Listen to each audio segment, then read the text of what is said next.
Bonjour et bienvenue dans les prévisions financières. Aujourd'hui, nous recevons Michael Schneid de BNP Paribas pour jeter un coup d'œil au câble.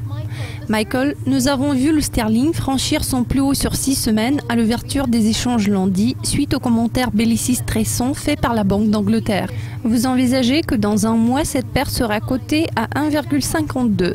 En général, on estime que la livre dollar ne sera pas la paire la plus dynamique cette année, mais y a-t-il des facteurs qui pourraient changer les perspectives de cette paire ?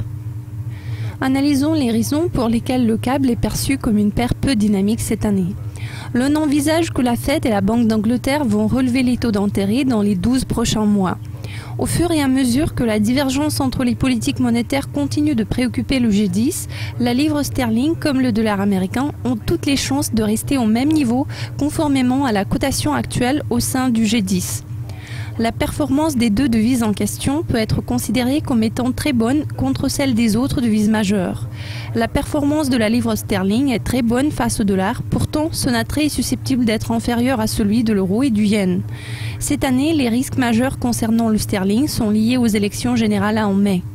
Il y a beaucoup d'incertitudes autour de cet événement vu les résultats des sondages d'opinion. Il n'y a pas de clarté par rapport au parti qui va obtenir la majorité écrasante des voix.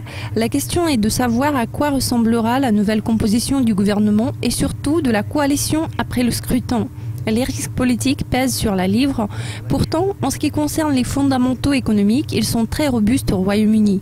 Nous croyons que toutes les turbulences que le sterling est susceptible de traverser au mois de mai seront de courte durée, vu la force de l'économie britannique.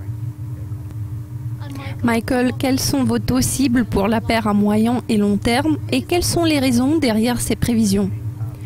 Dans un mois, nous envisageons la cotation du câble à 1,52. Dans 3 mois, ce taux est susceptible d'atteindre la marque de 1,51 et dans 12 mois, il s'établira aux environs d'1,50.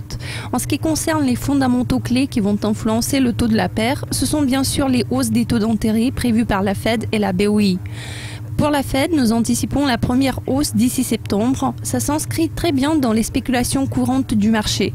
Nous attendons également à ce que la Banque d'Angleterre relève les taux en février 2016. Une fois de plus, ça corrèle très bien avec la direction actuelle du marché.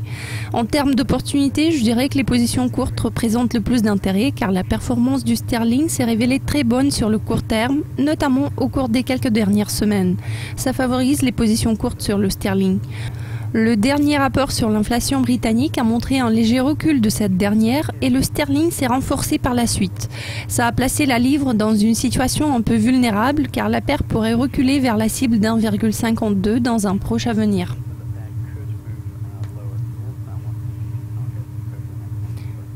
Michael, je vous remercie de vos observations. Chers spectateurs, restez à l'écoute de Dukascopy TV pour être au courant de tout ce qui se passe sur les marchés financiers. Je vous dis à très bientôt.